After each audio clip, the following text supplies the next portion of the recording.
আসসালামু আলাইকুম। আমি এখানে কিছু দেখতে এসেছি। আমি এখানে কিছু খেতে এসেছি। আমি এখানে কিছু বলতে এসেছি। আমি এখানে কিছু শিখতে এসেছি। আমি এখানে কিছু শেখাতে এসেছি।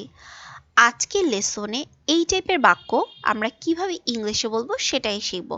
আর এই টাইপের বাক্যগুলো কিন্তু আমরা আমাদের দৈনন্দিন লাইফস্টাইলে অনেক বেশি বলে থাকি। তো এই টাইপের বাক্যগুলো যদি আমরা ইংলিশে বলি তাহলে আমাদের ইংলিশটাও প্র্যাকটিস হবে। তো চলো দেখে নেই কিভাবে ইংলিশে বলবো আমরা। এখানে কিছু ব্র্যাকেটে সবসময় ভার্ব বসবে, খেতে এসেছি, করতে এসেছি, এই টাইপের যখন আমরা বলবো তখন আমরা এই স্ট্রাকচারটি ফলো করব। Subject plus am is are plus here to plus ভার্বের ফার্স্ট ফর্ম প্লাস সামথিং। আবার বলছি, সাবজেক্ট বসবে, সাবজেক্টের সাথে ম্যাচিং করে তার বি ভার্বটি বসবে, তারপর হলো হেয়ার টু প্লাস ভার্বের সবসময় ফার্স্ট ফর্ম বসবে প্লাস সামথিং। আমি এখানে কিছু দেখতে এসেছি। I am hair two see something. আমি এখানে কিছু খেতে এসেছি। I am hair two it something. আমি এখানে কিছু শিখতে এসেছি। I am hair to learn something. আমি এখানে কিছু বলতে এসেছি।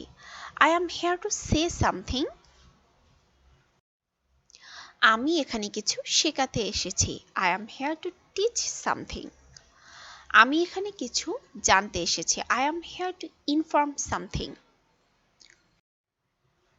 আমি এখানে কিছু দিতে এসেছি। এই বাক্যটি আপনারা তৈরি করে জানাবেন। সেখানে কিছু নিতে এসেছে।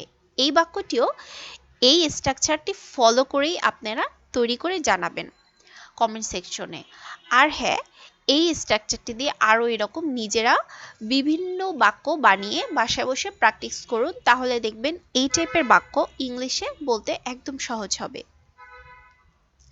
ভিডিওটি শেষ পর্যন্ত দেখার জন্য আপনাদের সকলকে অসংখ্য ধন্যবাদ। যদি ভিডিওটি ভালো লেগে থাকে তাহলে এরকম আরও ভিডিও পাওয়ার জন্য অবশ্যই লাইক করবেন, কমেন্ট করে জানাবেন, শেয়ার করবেন। আর যারা নতুন তারা অবশ্যই আমার চ্যানেলটি সাবস্ক্রাইব করে অবশ্যই চ্যানেলের পাশে থাকবেন। আল্লাহ হাফেজ, আসসালামু আলাইকুম।